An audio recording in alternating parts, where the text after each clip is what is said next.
Pemirsa, pesisir pantai Camplung, Desa Banyuasri, Singaraja, Buleleng kembali didatangi penyu hijau untuk bertelur. Ratusan butir telur penyu berhasil dievakuasi oleh kelompok nelayan dan relawan setempat pada Kamis malam 4 Juni 2026. Upaya ini dilakukan untuk menyelamatkan telur dari ancaman predator liar di kawasan pantai.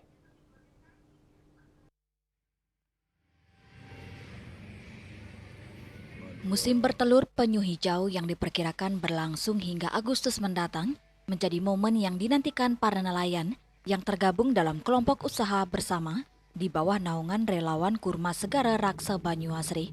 Pada Kamis sore hingga malam 4 Juni 2026, ratusan butir telur penyu berhasil ditemukan dan dievakuasi dari 2 titik sarang di kawasan Pantai Camplung, Desa Adat Banyuasri.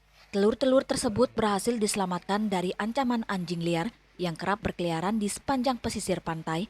Sekitar pukul 3 dini hari, 2 ekor penyu naik ke pantai untuk bertelur.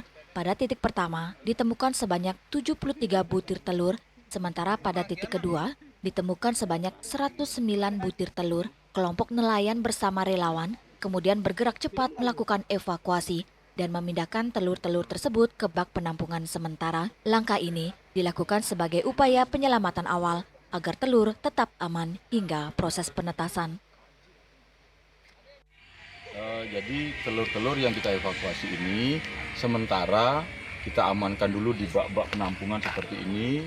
Ini darurat.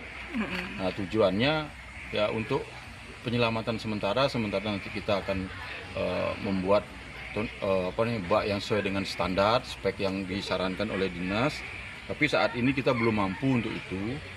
Jadi kita evakuasi dengan kondisi darurat, tapi tetap kita buat semirip mungkin dengan habitat aslinya yang di pantai. Nyoman Satwike menjelaskan, bak penampungan yang dibuat saat ini berfungsi sebagai tempat penyelamatan sementara telur penyu, meskipun belum sepenuhnya memenuhi standar konservasi. Kondisi di dalam bak dibuat semirip mungkin dengan habitat alami penyu di alam liar.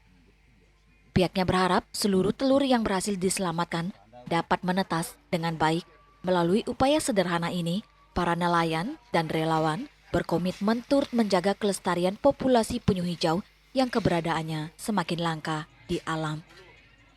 Yasri Yuli, Bali TV.